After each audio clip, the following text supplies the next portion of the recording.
आइए, हम अधातुएं कर रहे थे और अधातुओं के तहत मैंने आपको लास्ट कौन सी अधातु करवाई थी?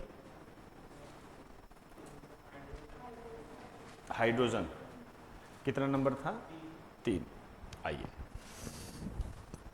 चौथा नंबर लिखिए, कार्बन। कार्बन लिख दीजिए। सबसे ज्यादा कार्बनिक यौगिक बनाने वाला तत्व। सबसे ज्यादा कार्बनिक यौगिक बनाने वाला तत्व। सबसे ज्यादा कार्बनिक यौगिक बनाने वाला तत्व, सबसे ज्यादा ऑर्गेनिक कंपाउंड बनाता है ये, मैक्सिमम। इसका जो परमाणु क्रमांक है कितना है? 6। यहां विशेष रूप से आपको ध्यान देना है, इसके जो समस्थानिक है आइसोटॉप्स, ये क्या है? 3 है। 3 समस्थानिक है इसके, ठीक है। 3 समस्थानिक कौन कौन से हैं? Carbon 6 12, carbon 6 13, carbon 6 14।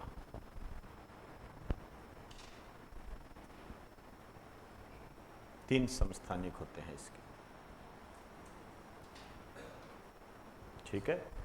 आइए देखो, जो विश्व में औद्योगिक क्रांति हुई थी वो यहीं से हुई थी, इसके कारण हुई थी।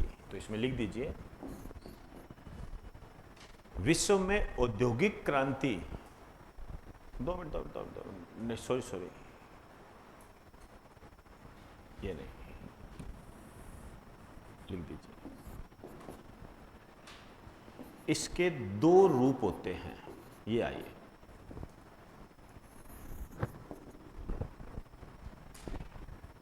एक होता है क्रिस्टलीय रूप, क्रिस्टलीय फॉर्म। एक क्रिस्टलीय फॉर्म होती है और एक अक्रिस्टलीय फॉर्म होती है। क्रिस्टलीय और अक्रिस्टलीय। एक क्रिस्टलीय फॉर्म होती है और एक अक्रिस्टलीय होती है। ये जो क्रिस्टलीय है, इसमें लिख दीजिए, इसमें कार्बन के अपर रूप आते हैं। अपर रूप मतलब एलोट्रोप्स। कार्बन के अपर रूप आते हैं, एलोट्रोप्स आते हैं इसके अंदर, ठीक है। अब ये एलोट्रोप्स कौन कौन से होते हैं? देखो, ये 4 होते हैं। मैं पहले नाम लिखा देता हूं, यहां पे लिख दीजिए आप। एक होता है हीरा, दूसरा होता है ग्रेफाइट, तीसरा होता है आपका फुलेरिन और चौथा ग्राफीन। ग्राफीन। 4 अपर रूप होते हैं ये, ठीक।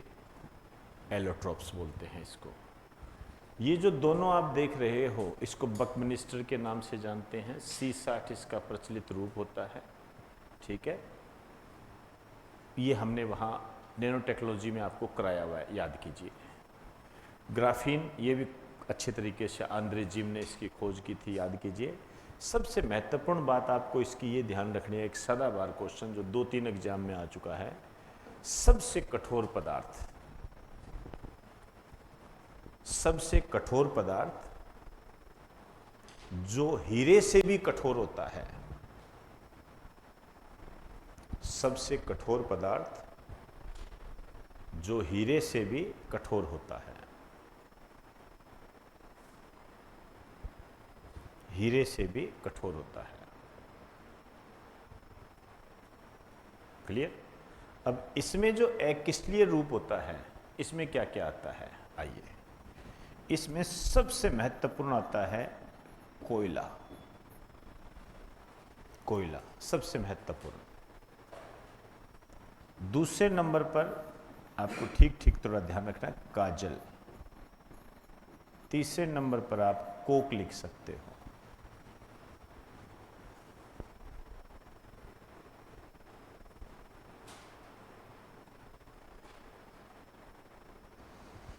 कोक लिख सकते हो आप इसको।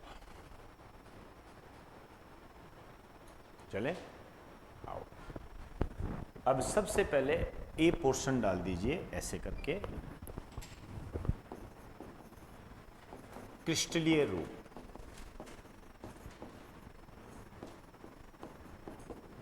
तो वैसे तो मैंने आपको बता चुका हूं, ठीक है ना, 4 प्रकार, 4 अपर रूप आते हैं इसके अंदर, वो हो गई। यहां मैं डायरेक्ट आपके साथ आ रहा हूं, फुलेरिन ग्राफीन मैंने नैनो टेक्नोलॉजी के अंदर करवा दिया था आपको। अब मैं डायरेक्ट आ रहा हूं हीरा और ग्रेफाइट।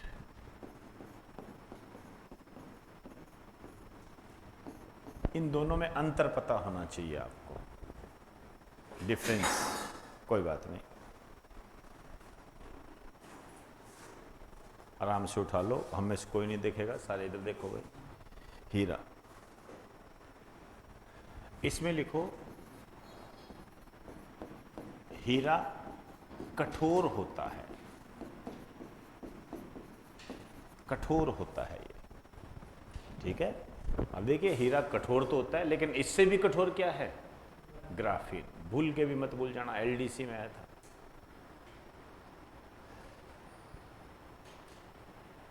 चले, क्यों होता है लिख दीजिए, क्योंकि इसमें विशेष प्रकार की 3D टेट्राहेड्रल स्ट्रक्चर पाई जाती है।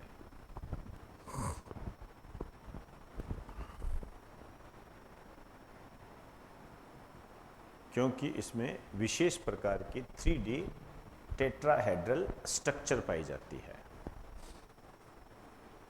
3D टेट्राहेड्रल स्ट्रक्चर पाए, पूछा जा सकता है कि क्यों होता है कठोर। इसमें लिख दीजिए ग्रेफाइट मुलायम होता है। ये क्यों होता है? कारण लिखना। इसका कारण होता है दुर्बल वांडरवाल्स बलों के कारण।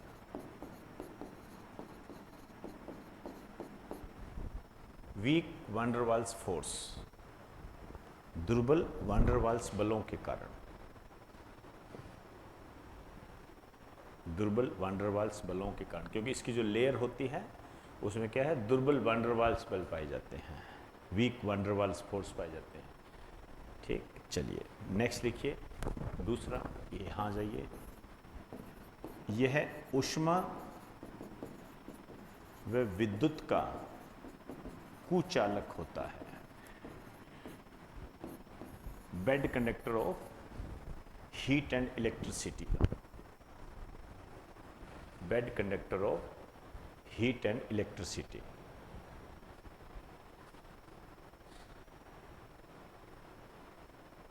चलें, अब क्यों होता है?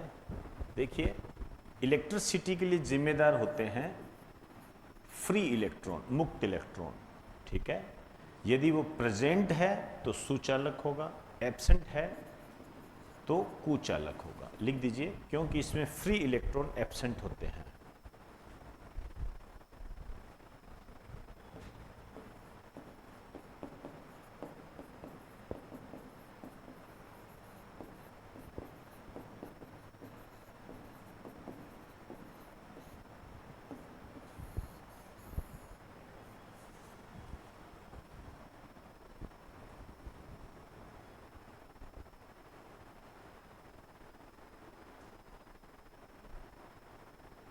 लिख दीजिए, क्योंकि इसमें फ्री इलेक्ट्रॉन नहीं पाए, क्योंकि इसमें फ्री इलेक्ट्रॉन प्रेजेंट होते हैं। मुक्त इलेक्ट्रॉन पाए जाते हैं।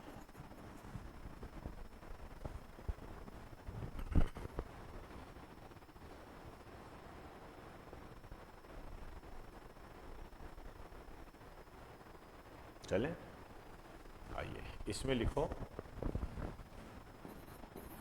यह पारदर्शी, ट्रांसपेरेंट व रंगहीन होता है। रंगहीन मतलब कलरलेस, ट्रांसपेरेंट एंड कलरलेस। इसमें लिखो यह अपारदर्शी, नॉन ट्रांसपेरेंट व राख के रंग का, राख के रंग का मतलब ग्रे कलर, ग्रे कलर को आप धूसर रंग भी कह सकते हो। अपारदर्शी, नॉन ट्रांसपेरेंट और ग्रे कलर का होता है। चौथा लिखिए इसके अंदर, इसमें लिखो यह कागज पर निशान नहीं बनाता है।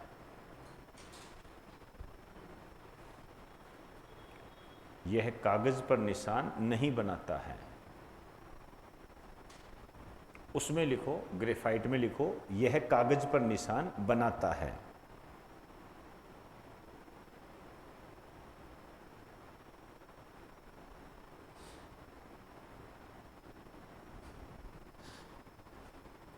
चले आइए, अब आ जाइए विशेष।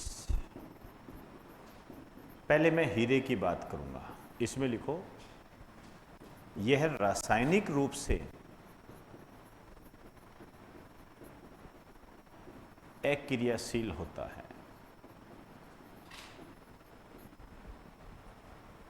रासायनिक रूप से अक्रियाशील, केमिकली इनएक्टिव होता है ये। रासायनिक रूप से अक्रियाशील होता है, लेकिन यहां कुछ एक्सेप्शनल केस है, अपवाद है, इनका ध्यान रखना है। ठीक है, ये अपवाद कौन कौन से होते हैं? देखो, यदि हीरा है, इसको 900 डिग्री सेंटीग्रेड से अधिक ताप पर यदि आप गर्म करते हो, या ओबियसली बात है ताप देंगे तो यही होगा, तो CO2 बनती है। इसी तरीके से हीरे को यदि 2000 डिग्री सेंटीग्रेड ताप पर गर्म करते हो तो ये ग्रेफाइट में कन्वर्ट हो जाता है। बस ये थोड़ा टेम्परेचर का मामला है, इसके अंदर ध्यान रखना है आपने।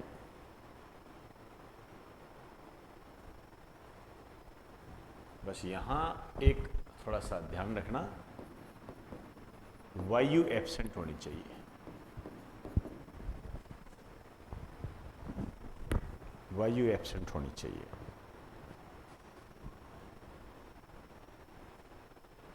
हीरा जो होता है ना, हीरा कांच को काट देता है, बड़ा सीधा काट देगा पूरा। तो इसमें दूसरा लिखिए, लिखिए इसका इस्तेमाल कांच को काटने में किया जाता है। इसका इस्तेमाल कांच को काटने में किया जाता है।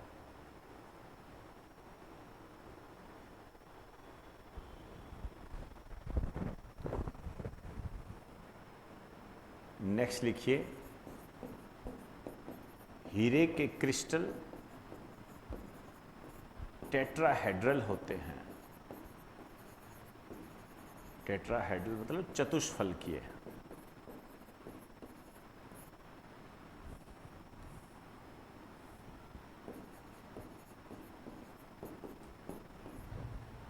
हीरे के क्रिस्टल चतुष्फलकीय होते हैं, टेट्राहेड्रल।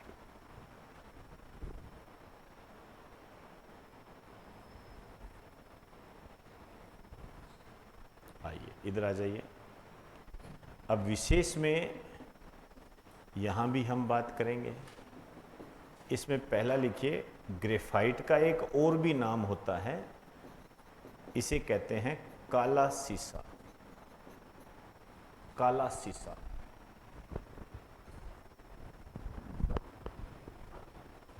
काला शीशा बोलते हैं, काला शीशा। ग्रेफाइट में दूसरा लिखिए, इसमें लिखो यह अधातु है, नॉन मेटल, यह अधातु है लेकिन इसमें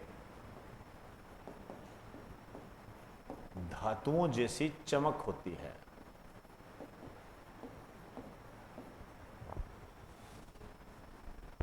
यह अधातु है लेकिन इसमें धातुओं जैसी चमक होती है।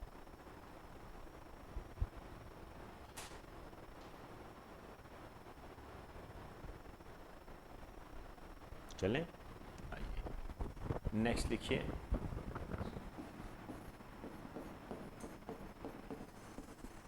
अब देखिए, ग्रेफाइट को वायु की उपस्थिति में गर्म करोगे तो CO2 बन जाएगी।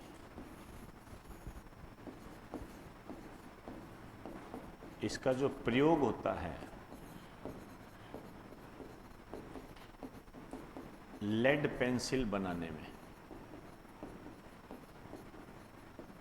लेड पेंसिल बनाने में।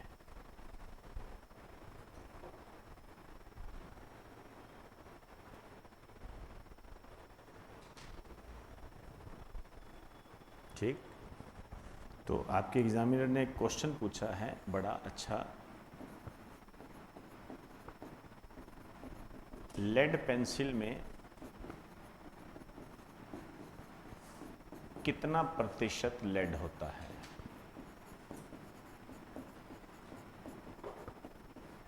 बताइए।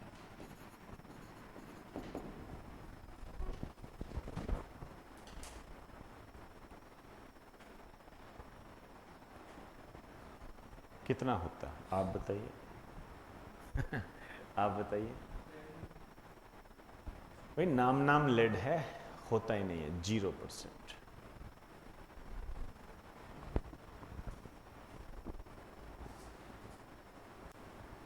ठीक, अब दूसरा जो इसका यूज होता है ये होता है लुब्रिकेंट के रूप में, लुब्रिकेंट के रूप में होता है इसका यूज।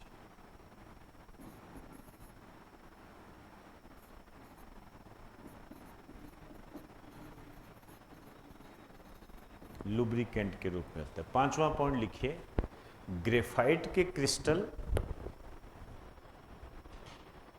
ग्रेफाइट के क्रिस्टल षटकोणीय होते हैं। षटकोणीय, षटकोणीय मतलब हेक्सागोनल।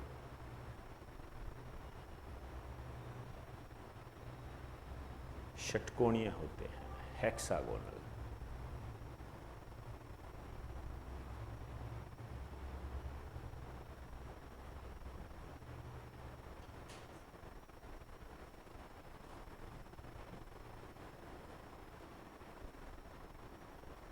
चले, आओ, ये हो गया जी। अन्य अपरूप में आपको नाम पहले लिखा चुका हूं, वहां तक जाने की आपको जरूरत नहीं है। बी पोर्शन आ जाइए, अक्रिस्टलीय रूप, नॉन क्रिस्टल फॉर्म। अक्रिस्टलीय रूप में क्या आता है? कोयला, कोयला आता है, कोयला। ये जो कोयला है इसमें लिख दीजिए औद्योगिक क्रांति का जनक।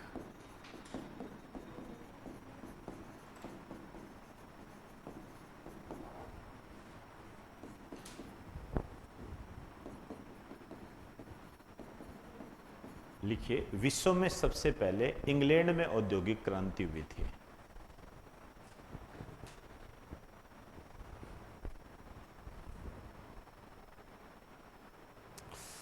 विश्व में सबसे पहले इंग्लैंड में औद्योगिक क्रांति हुई थी।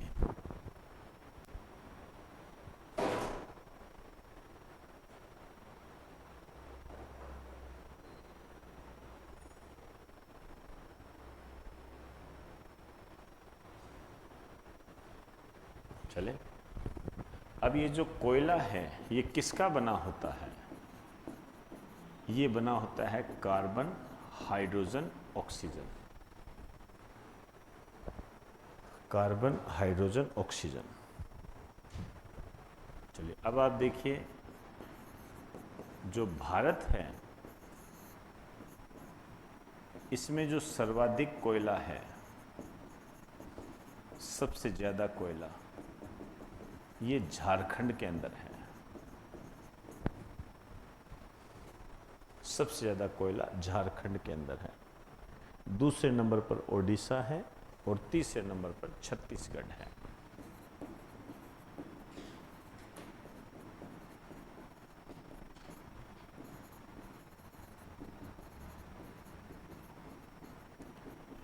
यदि आप एक क्षेत्र देखोगे भारत के अंदर, इंडिया जीके में हम पढ़ेंगे, एक क्षेत्र होता है यहाँ इस साइड में, इसको कहते हैं छोटा नागपुर का पठार।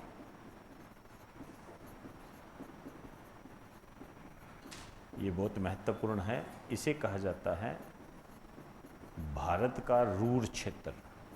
ये रूर वास्तव में जर्मनी का एक क्षेत्र है जो बिटुमिनस कोयले के लिए प्रसिद्ध है। उसकी तुलना हमारे यहाँ छोटा नागपुर के पठार से की गई है। छोटा नागपुर प्लेट्यू, जर्मनी का रूर क्षेत्र बोलते हैं इसको।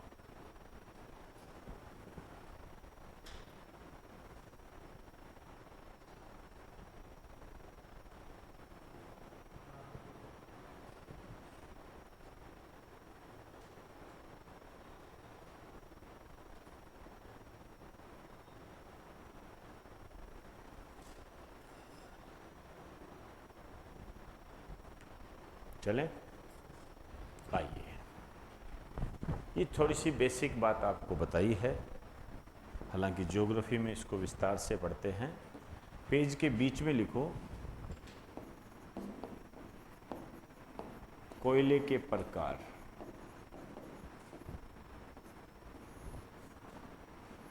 कोयले के प्रकार।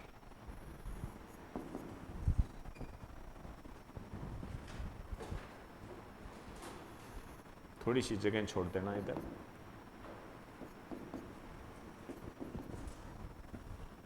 एक तो होता है पीट कोयला।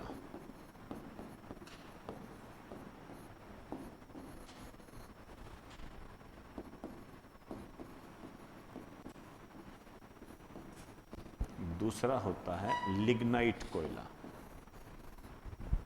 एक पीट कोयला होता है, एक लिग्नाइट कोयला होता है, दूसरा होता है बिटुमिनस कोयला।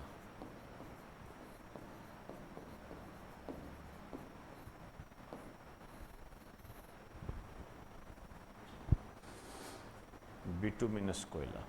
और चौथा होता है एंथ्रासाइट कोयला।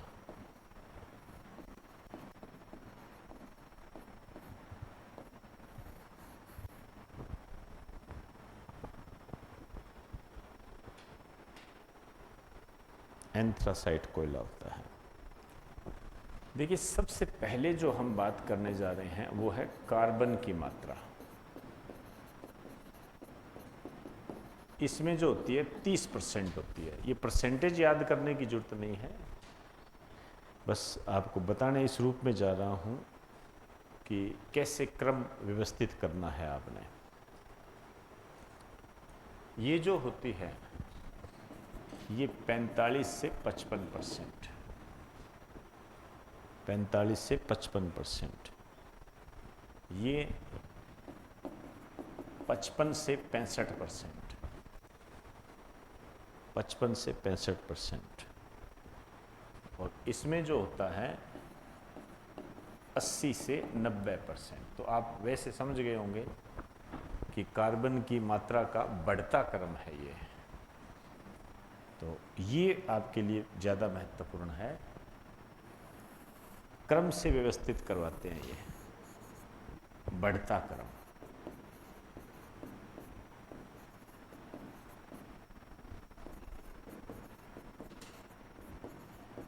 कार्बन का बढ़ता क्रम होता है ये, इंक्रीजिंग ऑर्डर। और इधर जो होता है इसका उल्टा,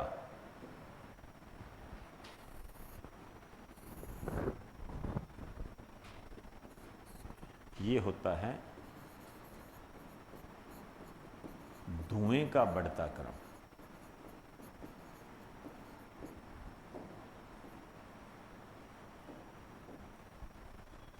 ये सबसे महत्वपूर्ण है। बढ़ता क्रम घटता क्रम जो होता है ना, इस पे ज्यादा क्वेश्चन आते हैं।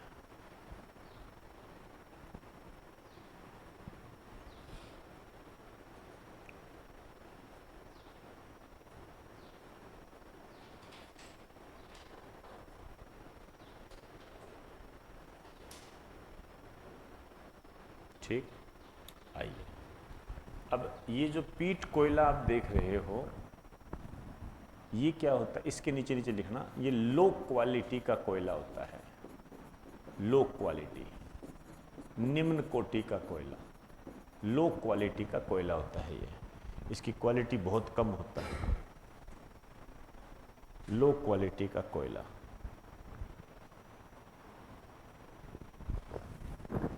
अब ये जो लिग्नाइट कोयला है, इसका जो निक नेम होता है भूरा कोयला, ब्राउन बोलते हैं, भूरा कोयला। लिग्नाइट के नीचे लिखना।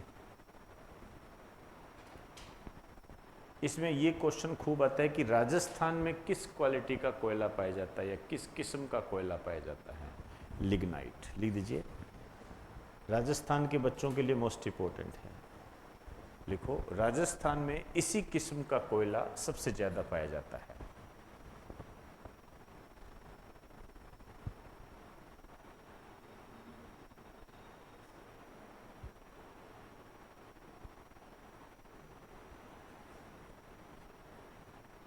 राजस्थान में इसी किस्म का कोयला सबसे ज्यादा पाया जाता है।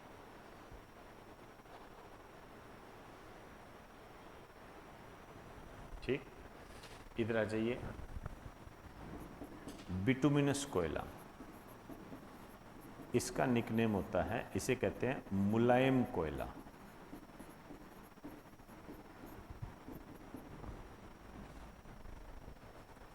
मुलायम कोयला, यहां पे लिखिए बिटुमिनस में। विश्व व भारत में, विश्व व भारत में सबसे ज्यादा इसी किस्म का कोयला पाया जाता है।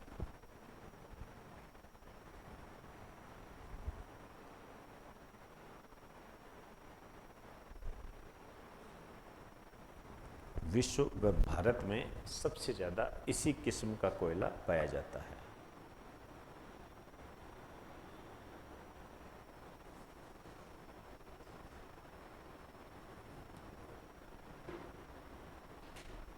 चले आइए, उसमें लिखो, एंथ्रासाइट में लिखो हाई क्वालिटी का कोयला।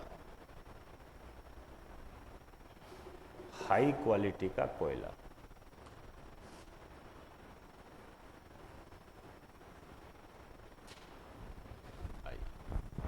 ये हो गया जी आपका कोयला। दूसरा लिखिए काजल।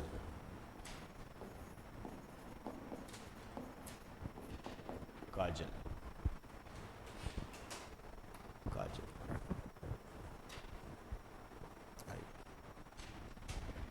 ये कैसे बनता है? ये जैसे घी है या तेल है, बढ़िया बनाना है तो घी का इस्तेमाल कर लो, और आंखें फोड़नी है तो तेल का इस्तेमाल कर लो। घी और तेल, इसको क्या है,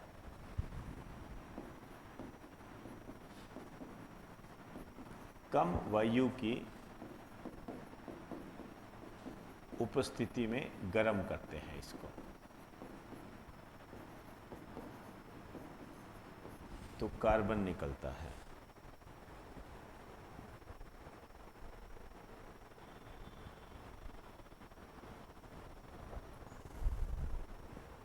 अब ये जो कार्बन निकलता है, इसको क्या है, किसी बर्तन की सतह पर इकट्ठा कर लेते हैं, बर्तन की सतह पर इकट्ठा कर लेते हैं तो वह काजल होता है। जैसे होता है ना, जैसे धुआं निकल रहा है, बर्तन रखा तो लेयर जम जाती है ना, उसी टाइप का।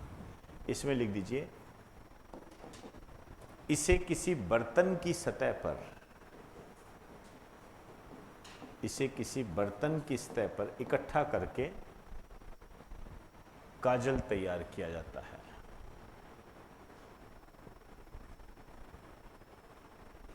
इसे किसी बर्तन की सतह पर इकट्ठा करके काजल तैयार किया जाता है।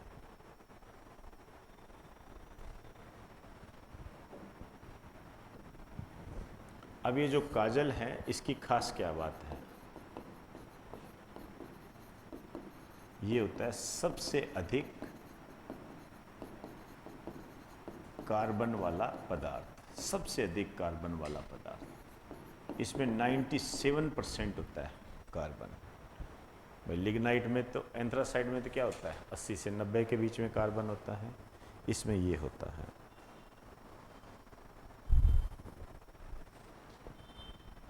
अब आइए तीसरा, कोक।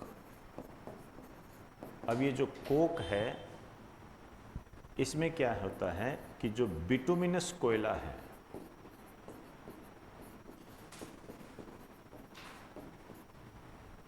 इसको यदि आप वायु की अनुपस्थिति में गर्म करते हो तो कोक बन जाता है।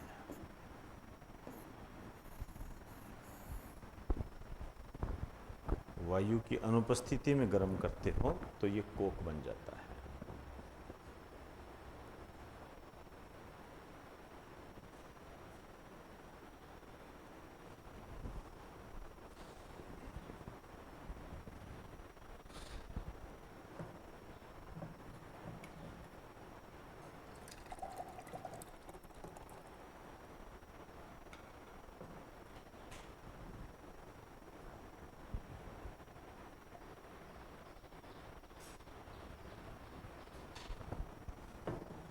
चलिए, ये हो गया जी आपका कार्बन। कितना नंबर था कार्बन का? चौथा था ना। आइए अब 5वें नंबर पे आ जाइए। 5वीं अधातु है सल्फर।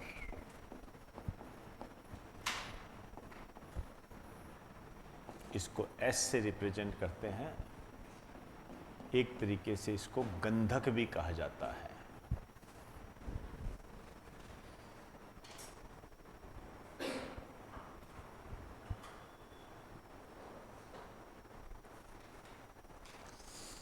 नेक्स्ट लिखिए, यह है जल में अविलेय, जबकि केरोसिन में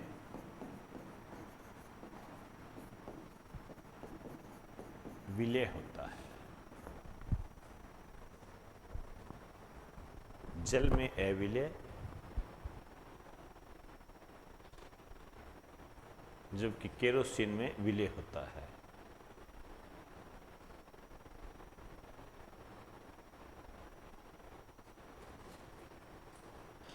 आइए, अब इसका जो एटॉमिक नंबर होता है वो होता है 16। अब इसको विधियां कौन सी होती है इसकी प्राप्त करने की? इसकी दो विधियां मुख्य होती है। एक होती है फ्रांस विधि और दूसरी का नाम है सीसली विधि। दो प्रकार की विधियां होती है, फ्रांस विधि और सीसली विधि।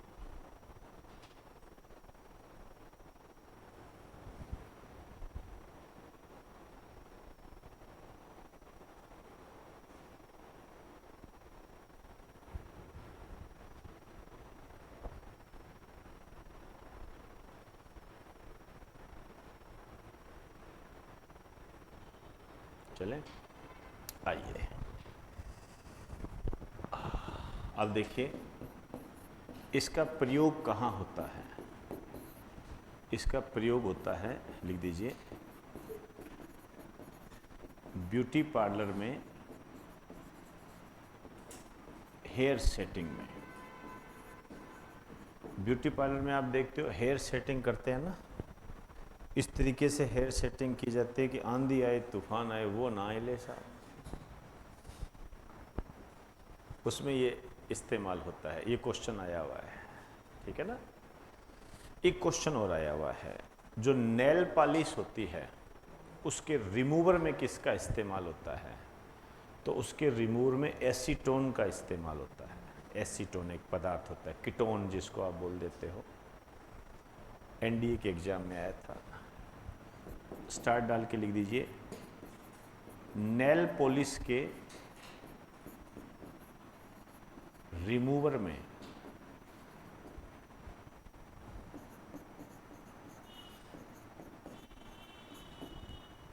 नेल पॉलिश के रिमूवर में एसीटोन का इस्तेमाल होता है।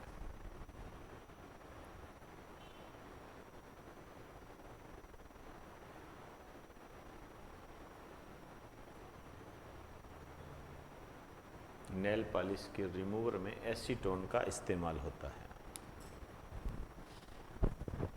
आइए दूसरा लिखिए, वल्कनीकरण, वेल्किनाइजेशन आप इसको कह सकते हो। वेल्किनाइजेशन, वेल्किनाइजेशन ये बहुत अच्छा क्वेश्चन है, आप इसको स्पेशली मोस्ट इंपॉर्टेंट लगा सकते हो। ये क्या कहता है कि कोई रबड़ है, यदि हम उसको सल्फर के साथ गर्म करते हैं तो कठोर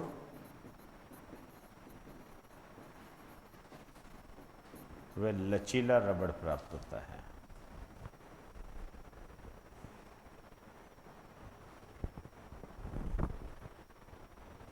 कठोर व लचीला रबड़ प्राप्त होता है।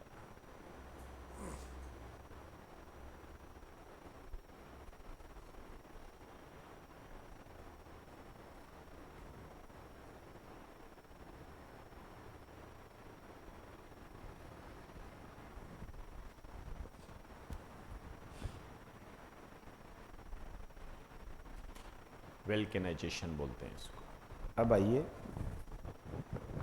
वापस आ जाइए सल्फर पर। एलोट्रोप्स ऑफ सल्फर,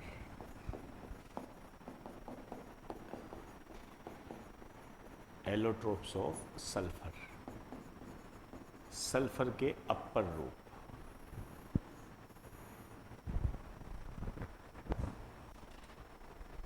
सल्फर के अपर रूप, ठीक है ना।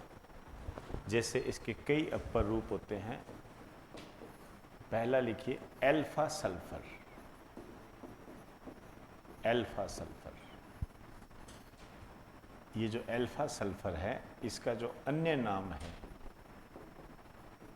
इसे कहा जाता है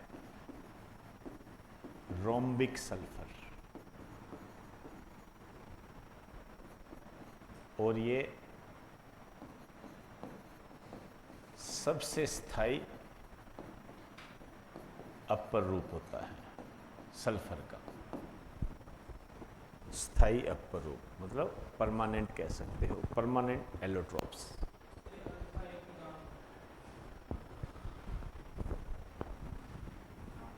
गामा है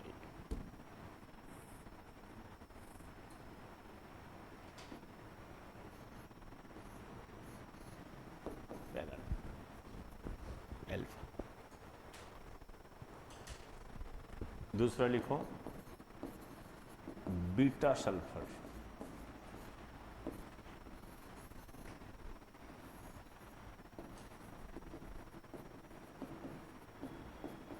इसको कहते हैं प्रिजीमियस सल्फर।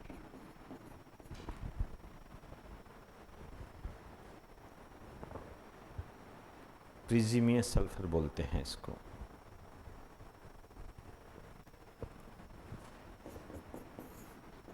Next gamma sulphur.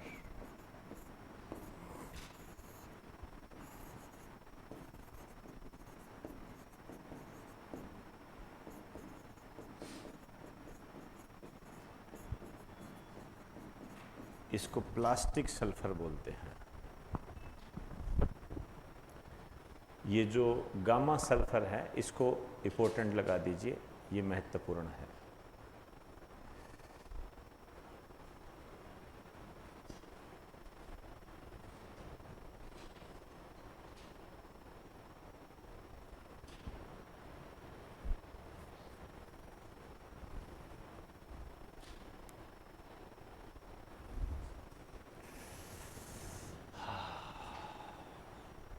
चलें, आइए चौथा लिखिए, इसको भी लगाइए मोस्ट इंपॉर्टेंट, दूधिया सल्फर, मिल्की सल्फर। सबसे पहली बात तो इसका निर्माण कैसे करते हैं। देखिए, एक गंधक का फूल होता है, पदार्थ है ये, गंधक का फूल। बताऊंगा आपको, गंधक का फूल है, एक दूधिया चूना होता है, चूने का जो पानी होता है ना वो, इन दोनों को यदि आप उबालते हो, गंधक का फूल और दूधिया चूना, इसको उबालते हैं तो कैल्शियम पेंटाऑक्साइड और कैल्शियम थायोसल्फेट बनता है।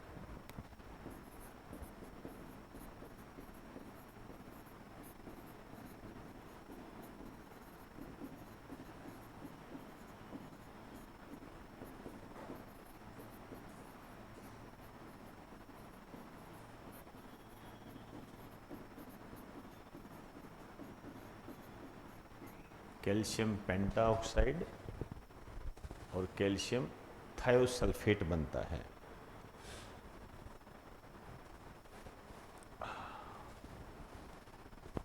अब ये जो कैल्शियम थायोसल्फेट है और कैल्शियम पेंटाऑक्साइड है, इसके मिश्रण को यदि आप HCl के साथ गर्म करते हो, HCl मतलब हाइड्रोक्लोरिक एसिड, इसके साथ गर्म करते हो तो दूधिया सल्फर बनता है।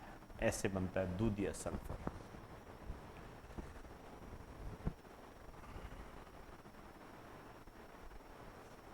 देखो, अब गंधक का फूल क्या होता है।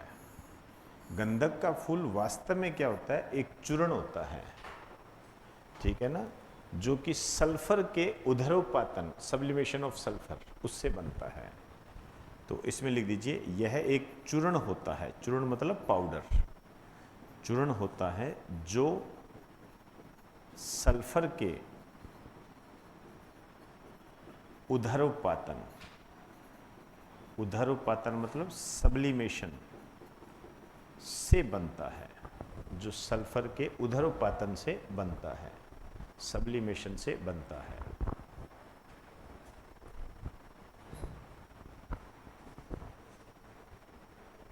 सल्फर के उधरोपातन से बनता है।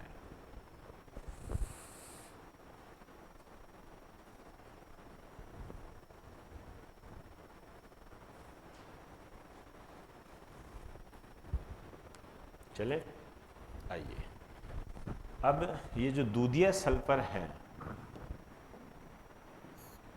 इसकी एक खास बात और होती है।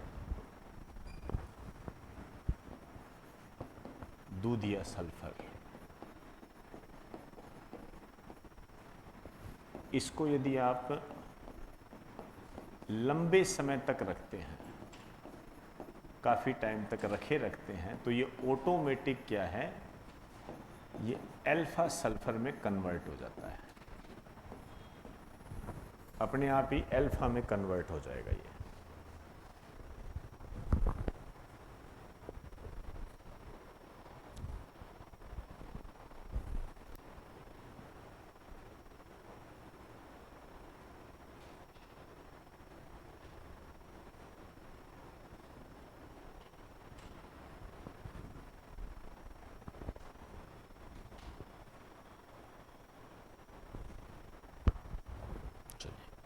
आपने देखा होगा कई प्याज होते हैं, जब प्याज खाते हैं तो प्याज बड़े कड़वे होते हैं, कई बार होता है ना, प्याज कड़वे बहुत होते हैं। तो प्याज जो कड़वे होते हैं वो सल्फर के कारण होते हैं। याद कीजिए, मैंने आपको कल परसों एक बात करवाई थी, लहसुन जैसी गंध, सफ़ेद फास्फोरस, याद कीजिए, कराया था ना, तो थोड़ा अंतर रखना। एक स्टार डाल के लिख दीजिए, प्याज में कड़वाहट,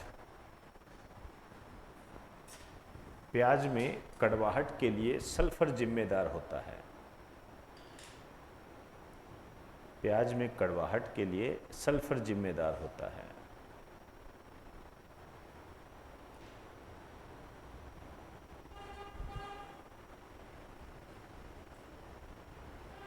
सल्फर जिम्मेदार होता है। ठीक, चलिए अब आइए नेक्स्ट, ऑक्सीजन।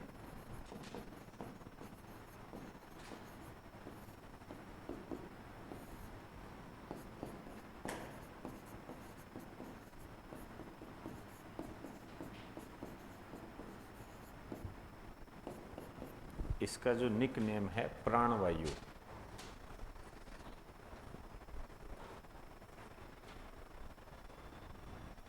इसकी जो खोज हुई थी 1772 ईस्वी में,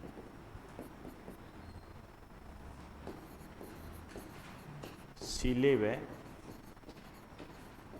सहयोगियों के द्वारा।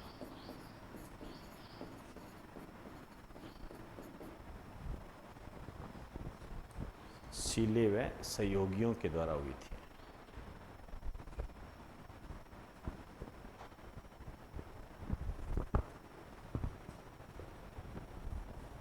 ठीक है, आइए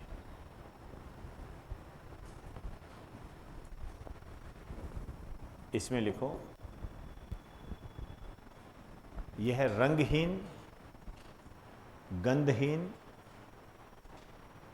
स्वादहीन, कलरलेस, स्मेललेस, टेस्टलेस, रंगहीन, गंधहीन, स्वादहीन और जल में बहुत कम विलेय होती है।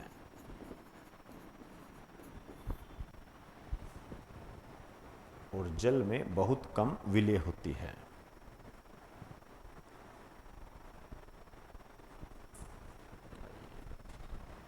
अब देखिए, इसका जो परमाणु क्रमांक होता है ये होता है 8। इसका 8 परमाणु क्रमांक होता है। इसके जो समस्थानिक होते हैं आइसोटोप्स, ये 3 होते हैं।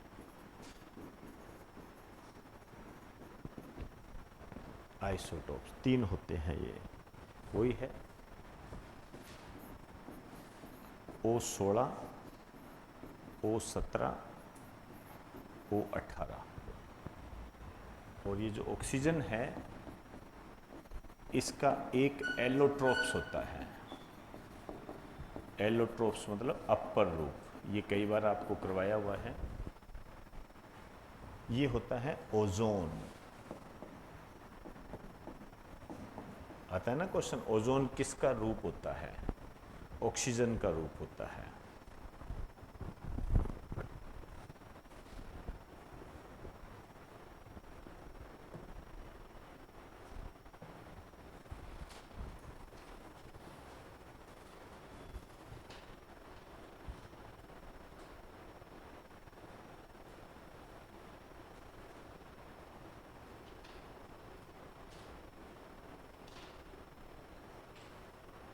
चले, आइए अब आप देखिए, ये जो ऑक्सीजन है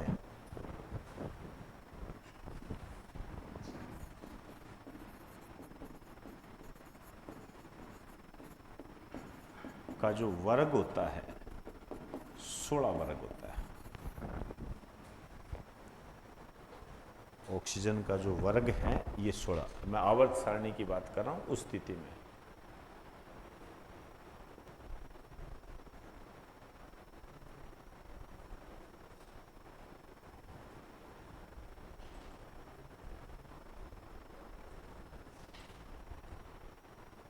आइए, इसका जो उपवर्ग होता है, वर्ग तो 16 हो गया, इसका उपवर्ग होता है 6a। 6a इसका उपवर्ग होता है। अब इसमें कौन कौन से तत्व आते हैं? इसमें देखिए ऑक्सीजन आता है,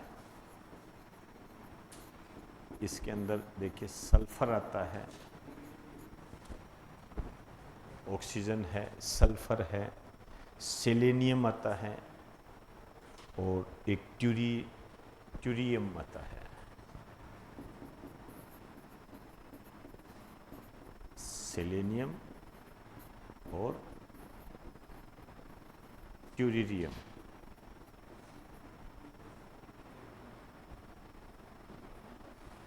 ट्यूरियम ये आता है। ऑक्सीजन, सल्फर, सेलोनियम और ट्यूरियम।